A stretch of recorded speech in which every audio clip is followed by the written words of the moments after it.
قل بفضل الله وبرحمته فبذلك فليفرحوا هو خير مما يجمعون۔ السلام علیکم ورحمۃ اللہ وبرکاتہ۔ نحمدہ ونصلی علی رسولہ الکریم، اما بعد فاعوذ باللہ من الشیطان الرجیم، بسم اللہ الرحمن الرحیم۔ ربی اشرح لی صدری ویسر لی امری واحلل عقدۃ من لسانی یفقہوا قولی۔ آج ہم قیامت کی چھوٹی نشانیوں میں نشانی نمبر 56 کے بارے میں جانیں گے کہ زبان سے مال کمانا اور گفتگو پر فخر کرنا، یعنی اگر جائز طریقوں سے آدمی دنیا کا مال کمائے یا شرعی طریقوں سے دنیا حاصل کرے تو اس میں کوئی عیب والی بات نہیں۔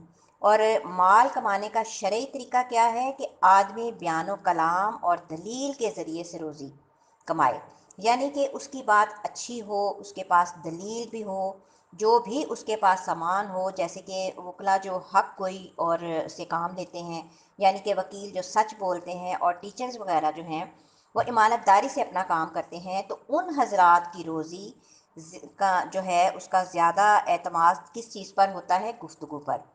جو وکلا ہیں وہ بھی اپنی زبان کے ذریعے سے روزی کمائیں گے، اور جو اساتذہ ہیں وہ بھی۔ اب اس سلسلے میں جو چیز مذموم ہے، یعنی کہ جس چیز کی مذمت کی گئی ہے، جس چیز کو ناپسند کیا گیا ہے، وہ کیا ہے کہ انسان جو ہے وہ چرب زبانی کے ذریعے دنیا کمائے۔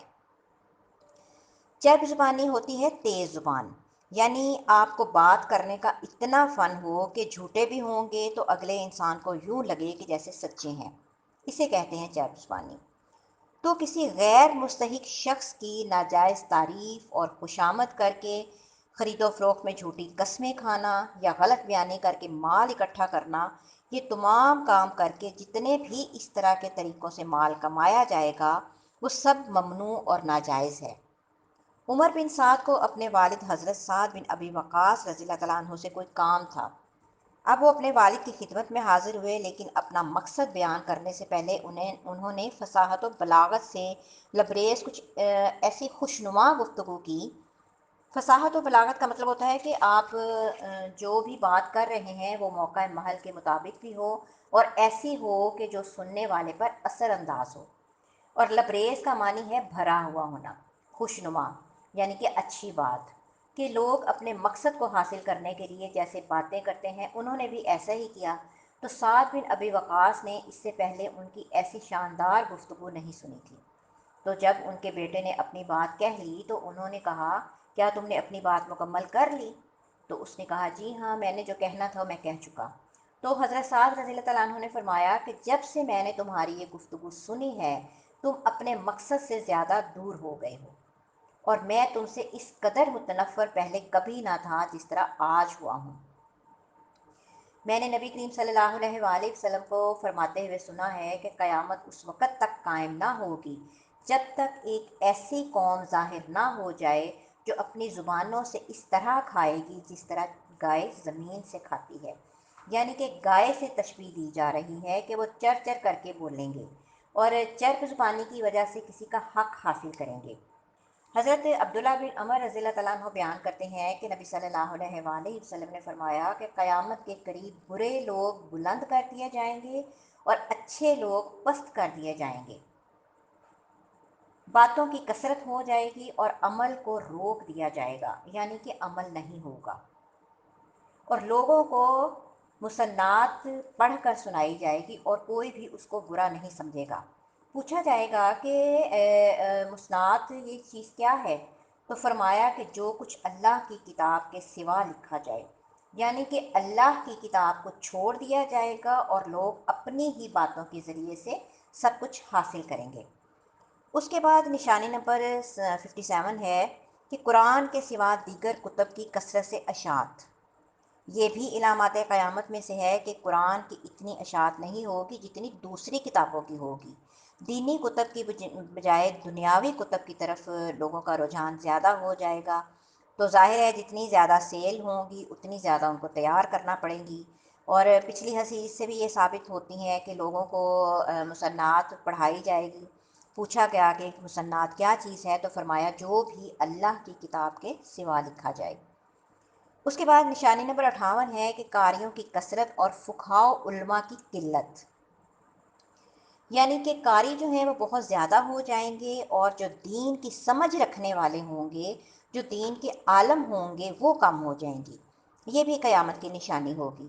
حضرت ابو ہریرہ رضی اللہ تعالیٰ عنہ بیان کرتے ہیں کہ نبی کریم صلی اللہ علیہ وآلہ وسلم نے فرمایا کہ ایک زمانہ ایسا آئے گا جس میں قراء یعنی قاریوں کی کثرت ہو جائے گی اور فقہا کم ہو جائیں گے، علم کو اٹھا لیا جائے گا اور حرج کی کثرت ہو جائے گی۔ تو انہوں نے پوچھا کہ اے اللہ کے رسول صلی اللہ علیہ وآلہ وسلم، یہ حرج کیا ہے؟ تو آپ صلی اللہ علیہ وآلہ وسلم نے فرمایا تمہاری باہمی خون ریزی، یعنی کہ آپس میں ایک دوسرے کو قتل کرنا۔ پھر اس کے بعد ایک ایسا دور آئے گا کہ جب بعض لوگ قرآن پاک کی تلاوت تو کریں گے مگر ان کے گلے سے نیچے نہیں اترے گا۔ پھر ایک زمانہ آئے گا کہ جب ایک منافق، کافر اور مشرک بھی مومن سے بحث کریں گے اور مومن بھی ان کی باتوں کا اسی طرح جواب دے گا۔ اب معاملہ اس وقت اور زیادہ خراب ہو جائے گا کہ جب علماء اس دنیا سے اٹھ جائیں گے، علم رخصت ہو جائے گا اور جو ربانی علم ہے جو نہیں بچے گا۔ ربانی علم سے مراد اللہ کا علم۔ تو لوگ جاہلوں کو اپنا پیشوا بنا لیں گے، ان سے دینی مسائل پوچھیں گے کہ وہ علم کے بغیر فتویٰ دیں گے۔ اس طرح وہ خود بھی گمراہ ہوں گے اور وہ دوسروں کو بھی گمراہ کریں گے۔ حضرت عبداللہ بن عمر رضی اللہ تعالیٰ عنہ کا بیان ہے کہ رسول اللہ صلی اللہ علیہ وآلہ وسلم نے فرمایا کہ اللہ تعالیٰ اچانک دنیا سے علم نہیں اٹھائے گا کہ وہ اس کو اپنے بندوں سے ایک دم سے کھینچ لے، بلکہ کیا ہوگا کہ علم کو علماء کی وفات کے ذریعے سے ختم کرے گا، یہاں تک کہ جب بھی کوئی بھی عالم زندہ نہیں بچے گا تو لوگ جاہلوں کو اپنا سردار بنا لیں گے۔ ان سے جب دینی مسائل پوچھے جائیں گے تو وہ بغیر علم کے فتویٰ دیں گے، وہ خود بھی گمراہ ہوں گے اور دوسروں کو بھی گمراہ کریں گے۔ اگر ہم پچھلے سالوں میں دیکھتے ہیں تو کتنے ہی علماء جو ہیں وہ اس دنیا سے چلے گئے ہیں۔ ان میں شیخ عبدالعزیز بن عبداللہ بن عباس رئیس کبار علماء کونسل سعودی عرب کے یہ سردار تھے اور یہ 1420 ہجری 1999 میں وفات پا گئے تھے۔ اس کے بعد محدث عصر یعنی اس زمانے کے جو سب سے بڑے محدث تھے علامہ محمد ناصر الدین البانی رحمہ اللہ، وہ بھی تھے۔ 14 ہجری 1999 میں وہ بھی وفات پا گئے۔ یہ بہت بڑے محدث ہیں جنہوں نے تمام تر صحیح احادیث کو ایک کتاب میں جمع کیا اور اس کا نام رکھا سلسلہ احادیث صحیحہ، وہ بھی وفات پا گئے۔ اسی طرح علامہ محمد بن صالح عثیمین، انہوں نے 1421 ہجری 2000 میں وفات پائی۔ اللہ تعالیٰ ان کی قبروں پہ کروڑوں رحمتیں نازل فرمائے۔ ان کے علاوہ بھی اس عرصے میں بہت سے جلیل القدر علماء کرام جو تھے وہ وفات پا گئے۔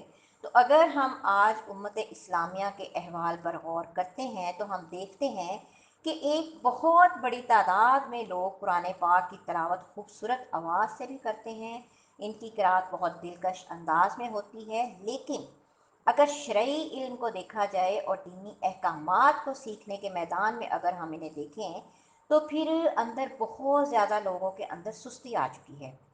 اور اسی طرح قرآن کے بعد یہ جو بڑے بڑے قاری ہیں اور اتنی خوبصورت آوازوں میں قرآن پڑھنے والے ہیں، اگر ان میں سے کسی سے طہارت یا سجدہ سہو کے بارے میں کوئی مسئلہ پوچھیں تو انہیں علم سے کورا ہی پائیں گے، کیونکہ صرف قرآن کو پڑھا جاتا ہے، اس کو سمجھا نہیں جاتا۔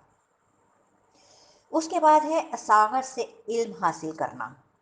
اصاغر جو ہے یہ صغیر کی جمع ہے۔ نبی کریم صلی اللہ علیہ وآلہ وسلم کے زمانے سے لوگ بڑے بڑے علماء اور فقہا سے علم حاصل کرتے آ رہے ہیں۔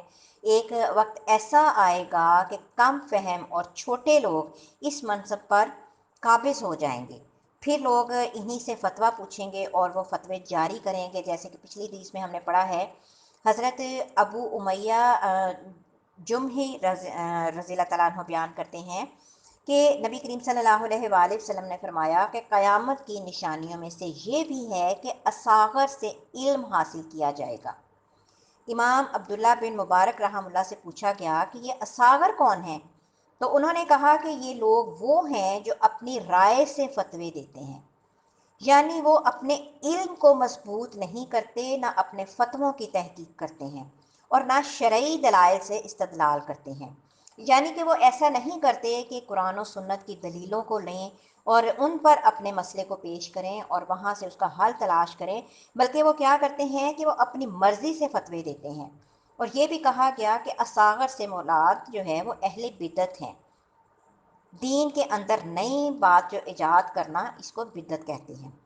حضرت عبداللہ بن مسعود رضی اللہ تعالیٰ عنہ سے روایت ہے کہ لوگ اس وقت تک خیریت سے رہیں گے جب تک ان کے پاس علم صحابہ کرام اور کبار علماء کے ذریعے آتا رہے گا۔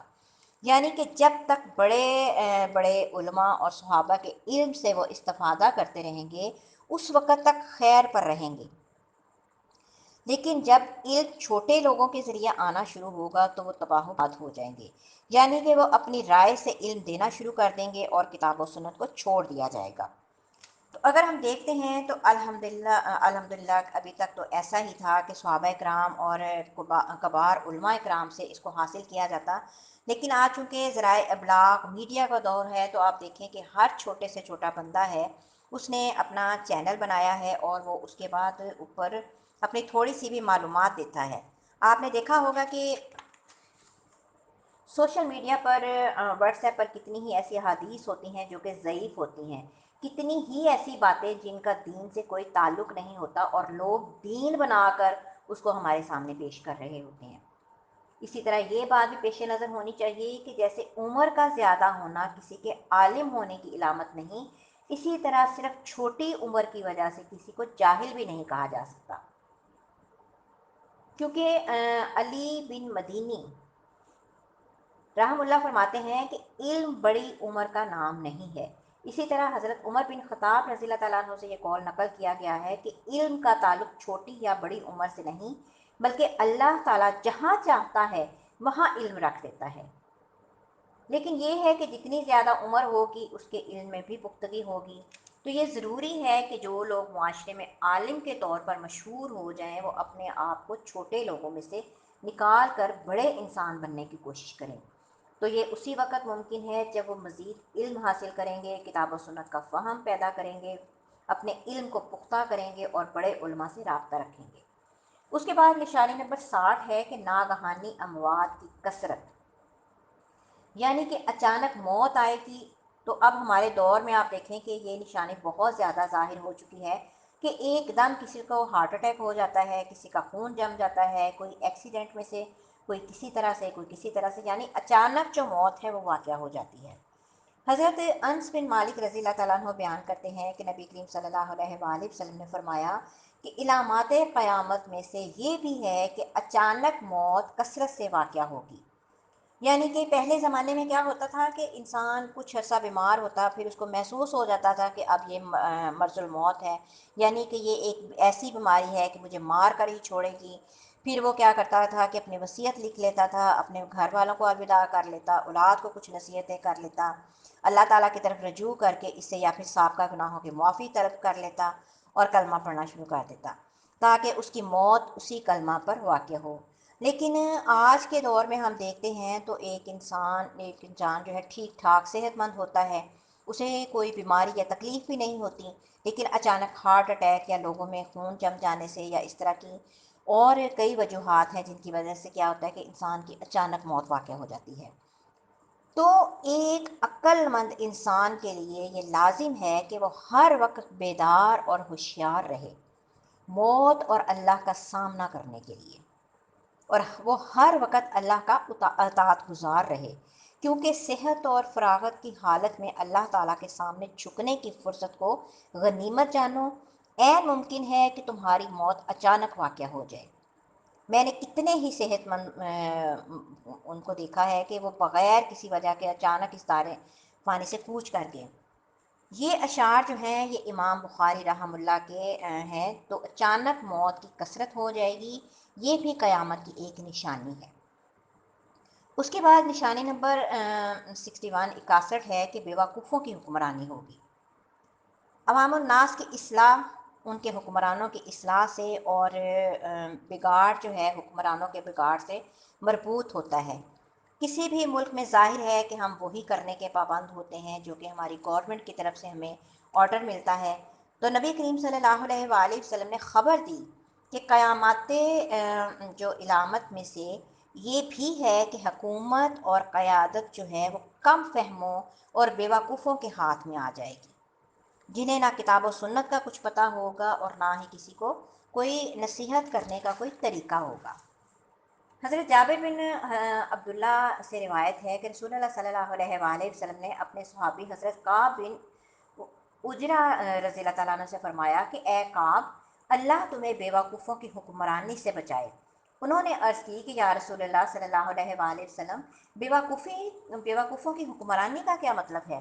تو آپ صلی اللہ علیہ وآلہ وسلم نے فرمایا کہ میرے بعد کچھ ایسے حکمران ہوں گے جو نہ میری ہدایت سے روشنی حاصل کریں گے، نہ میری سنت پر عمل کریں گے، تو جو لوگ ان کے جھوٹ کی تصدیق کریں گے اور ان کے ظلم و ستم پر ان کا ساتھ دیں گے، نہ وہ مجھ سے ہیں اور نہ میں ان سے ہوں، اور نہ وہ میرے حوض پر آ سکیں گے۔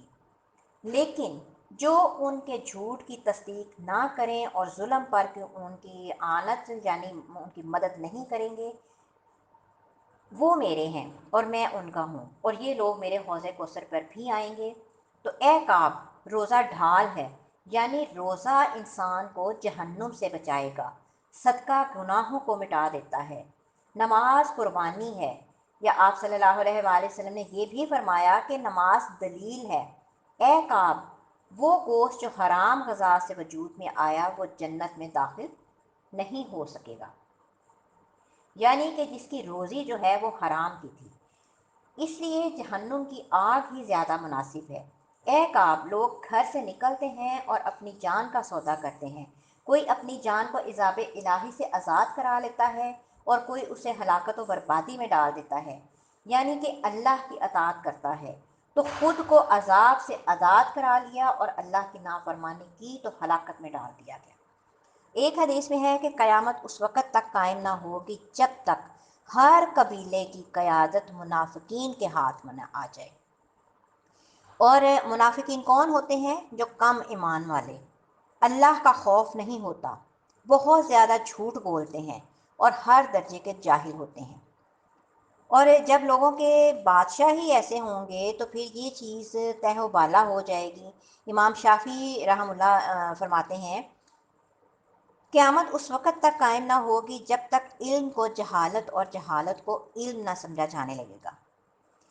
اب دیکھیں کہ یہ ساری صورتحال جو ہے، کچھ چیزیں رونما ہو چکی ہیں اور کچھ جو ہیں وہ ہوں گی، جیسے حضرت عبداللہ بن عمر رضی اللہ تعالیٰ عنہ بیان کرتے ہیں کہ رسول اللہ صلی اللہ علیہ وآلہ وسلم نے فرمایا کہ قیامت کی نشانیوں میں سے یہ بھی ہے کہ اچھے لوگ پست کر دیے جائیں گے اور برے لوگوں کو بلند کر دیا جائے گا۔